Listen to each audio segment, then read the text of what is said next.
आपको एक बार फिर अहम खबर से आगाह करें कि मुआवन खुसूसी आसिम सलीम बाजवा ने इस्तीफ़ा वज़ीर-ए-आज़म को पेश कर दिया। वज़ीर-ए-आज़म ने आसिम सलीम बाजवा का इस्तीफ़ा मंजूर करने से इनकार कर दिया। इसी पर बात करने के लिए सीनियर तजियाकार और anchor person doctor Moid Pirzada साहब ने हमें ज्वाइन किया। डॉक्टर साहब, बहुत शुक्रिया आपके वक्त का। डॉक्टर साहब, आसिम सलीम बाजवा साहब ने कल ही ये कह दिया था कि मैं अपना इस्तीफ़ा वज़ीर-ए-आज़म को पेश कर दूँगा। पाकिस्तान मुस्लिम लीग नून की जानिब से भी एतराज़ उठाया गया, दीगर सियासी जमातों की जानिब से भी उठाया गया, सोशल मीडिया पर भी काफ़ी वावेला मचाया गया, लेकिन उन्होंने एविडेंस भी दिए, वजाहत भी पेश की। वज़ीर-ए-आज़म ने आज मुतमईन होने का इजहार कर दिया और उन्हें कह दिया है कि आप अपना काम जारी रखें। क्या समझते हैं कि इस पूरे सिनेरियो में किसको निशाना बनाने की कोशिश की गई? देखिए, पहले हमें इसका बैकग्राउंड समझना बहुत जरूरी है कि जनरल आसिम बाजवा ने जब अपना रेजिग्नेशन ऑफर किया तो ये उनका खालिसन अपना डिसीजन था, बिकॉज वो कोई पॉलिटिकल पर्सनालिटी नहीं है और जिस किस्म का प्रेशर उनके ऊपर बिल्डअप किया गया, खास करके वो समझते थे एक इंटरनल टर्फ वॉर भी पीटीआई में चल रही थी कैबिनेट के अंदर, एक थोड़ी सी वहां पर भी कोई टेंशन थी जो खासे दिनों से चल रही थी वाकई से पहले से, और उन्होंने यही मुनासिब समझा कि उन्हें इस सूरत हाल से निकल जाना चाहिए और उन्होंने अपनी कंप्लीट एक्सप्लेनेशन दी और उन्होंने जो इस्तीफा दिया उसमें पार्टी के अंदर एक बड़ी स्प्लिट ओपिनियन थी। कल से हम मुसलसल पार्टी के अंदर ओपिनियन देख रहे थे और पार्टी के अंदर एक फीलिंग थी कि इस मौके पे पार्टी को अपने तमाम जो डिफेंसेस हैं उन्हें पसे पुश डालना चाहिए, बिकॉज आसिम बाजवा को जो टारगेट किया जा रहा है वो आसिम बाजवा की शख्सियत की वजह से टारगेट नहीं किया जा रहा, उन्हें टारगेट इसलिए किया जा रहा है कि सीपेक अथॉरिटी जो एक बहुत बड़ा लैंडमार्क डिसीजन पाकिस्तान ने उठाया है सीपेक को तेजी से आगे ले जाने के लिए, जिसमें चाइना का कंसेंसस सपोर्ट भी शामिल है, उसकी क्रेडिबिलिटी को मुतासर किया जाए। और प्राइम मिनिस्टर जो है उन्होंने सुलह मशवरा करने के बाद उन्होंने ये मुनासिब समझा कि इस मौके पे कोई ऐसा नेगेटिव इमेज और ऐसा मैसेज यहाँ से नहीं जाना चाहिए जिससे कि ये लॉबी जो ये नैरेटिव बिल्डअप करना चाह रही है इसको तकवीत मिले। बिकॉज आपने देखा कि जब जनरल आसिम बाजवा ने एसएपीएम से अपना रेजिग्नेशन ऑफर किया, उन्होंने 4 पेज की एक्सप्लेनेशन दी और बिल्कुल उन्होंने जो नूरानी जो सहाफ़ी हैं अहमद नूरानी, उनकी पूरी थ्योरी को डिबंक कर दिया, उन्होंने बिल्कुल डिस्ट्रॉय कर दिया। उसके बाद नए आर्गुमेंट्स पैदा हो गए कि इस चीज़ का जवाब दें, इस चीज़ का जवाब दें, एसएपीएम को छोड़ा है, सीपेक को क्यों नहीं छोड़ा। तो प्राइम मिनिस्टर ने बहुत वाइजली ये देखा और समझा, उन्होंने ये असेस किया सारा मशवरा करने के बाद कि ये एक स्लिपरी पाथ है और उस पर उन्होंने बड़ा स्ट्रॉन्ग उस पर स्टैंड लिया। ये पहली दफा है, ये दूसरी ही दफा है कि वज़ीर आज़म ने कभी किसी का इस्तीफा मानने से इनकार कर दिया है। वो कभी किसी को सपोर्ट नहीं करते, जब भी उनको सारा भी शक होता है तो उन्होंने पूरी जांच पड़ताल की, उन्होंने पूरी एविडेंस को देखा, उन्होंने लोगों की ड्यूटी लगाई कि इस पूरी एविडेंस को देखें और उसके बाद उन्होंने ये फैसला किया और ये बड़ा बोल्ड, बड़ा वाइज फैसला है वज़ीर आज़म पाकिस्तान का। डॉक्टर साहब, आपको याद होगा मरियम नवाज साहिबा ने इस्लामाबाद हाईकोर्ट पेशी के वक्त भी मीडिया से गुफ्तगू करते हुए ये कहा था कि अगर आसिम सलीम बाजवा साहब के बारे में तहकीकात होनी चाहिए तो उससे सीपैक पे कोई फ़र्क नहीं पड़ेगा। अगर मियां नवाज शरीफ जो सीपैक की बुनियाद रख रहे हैं उनको निकाल दिया जाता है, सीपैक फिर भी चल रहा है, अगर उन पर कोई फ़र्क नहीं है तो इस एक कुर्सी से आने जाने से कोई फ़र्क नहीं होगा। तो क्या आप समझते हैं कि वज़ीर-ए-आज़म ने दोनों तरफ का तशख़्ख़ुस पामाल नहीं होने दिया, सीपैक भी मुतनाज़ नहीं होने दिया, शख्सियत भी मुतनाज़ नहीं होने दी? जी बिल्कुल सही कह रहे हैं आप। देखिए, सीपेक अथॉरिटी का क़याम इसलिए हमारे से वजूद में आया है कि गुज़िश्ता 2 बरस से मगरबी ज़राए से, हिंदुस्तानी ज़राए से, खुद पाकिस्तान के अंदर एक लॉबी ने बहुत प्रोपेगेंडा किया कि सीपेक के प्रोजेक्ट जो हैं उन पर तेज़ी से काम नहीं हो रहा। तमाम लोग ये सुन चुके हैं कि बारहा ये चीज़ें पाकिस्तान के अंग्रेज़ी अखबारात में लिखी गई, आर्टिकल लिखवाए गए, इंटरनेशनल ज़राए इब्लाग में ऐसे आर्टिकल छपे कि पाकिस्तान में अब सीपेक के प्रोजेक्ट को अबंडन कर दिया गया है, पाकिस्तान वाशिंगटन से अंडर प्रेशर है, चाइनीज ने पाकिस्तान को सही डील नहीं ऑफर की और इसलिए चीज़ों पे प्रोजेक्ट पे काम नहीं हो रहा है, काम रुके हुए हैं। तो सीपेक अथॉरिटी का कयाम इसलिए आया in consensus and confidence with the Chinese government, ताकि सीपेक के प्रोजेक्ट को तेजी से मुकम्मल किया जाए, उसके बारे में जो बदगुमानी है, जो शुबूह शुबहात हैं उन्हें दूर किया जाए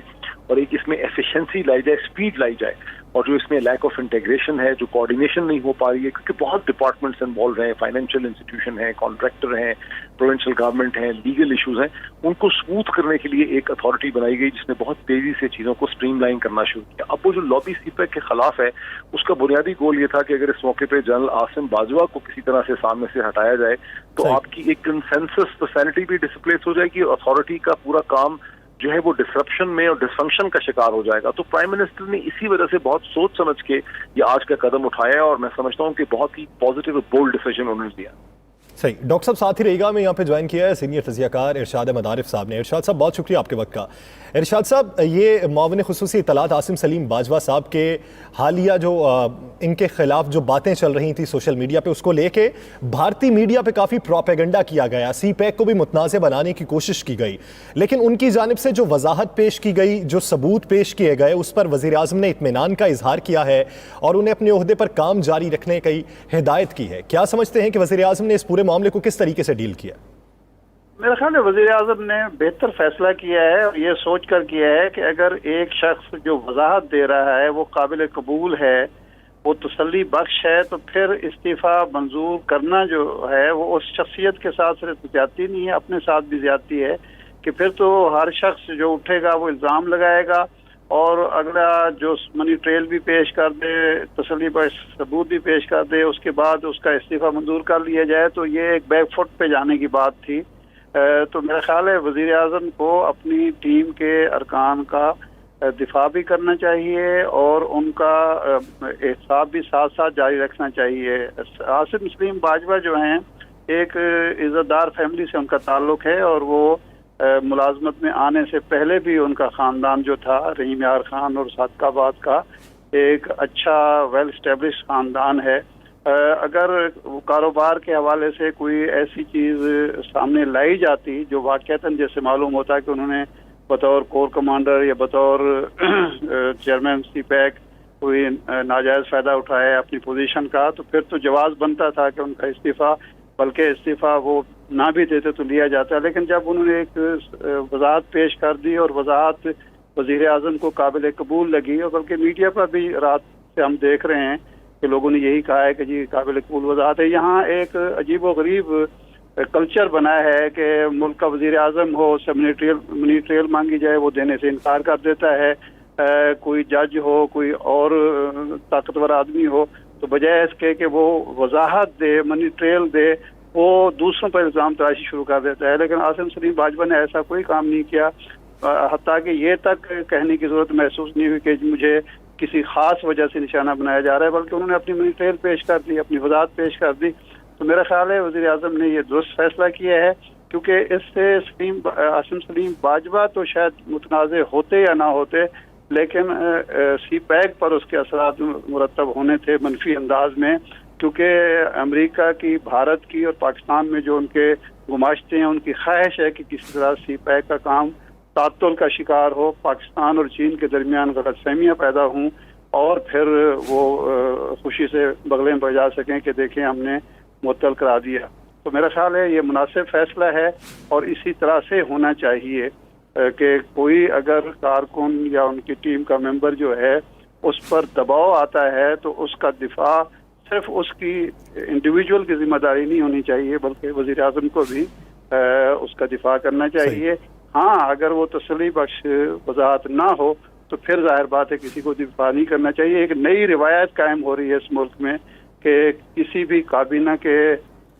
रुकन पर या किसी मुआविन खुसूसी पर इल्ज़ाम लगता है तो बजाय इसके कि वो आए बाएँ शायद करे या चुप हो जाए या दूसरे उसकी वजाहत करे, दिफा करे, वो खुद अपनी वजाहत पेश करे और कौम के सामने कौम को मुतमईन करे। यानी उनकी वजाहत तसल्ली बख्श थी, तो इसलिए ये वज़ीर आज़म का दानिशमंदाना फैसला है। बहुत शुक्रिया इरशाद अहमद आरिफ साहब और डॉक्टर मोईद पीरज़ादा साहब इस हवाले से अपना वक्त देने के लिए।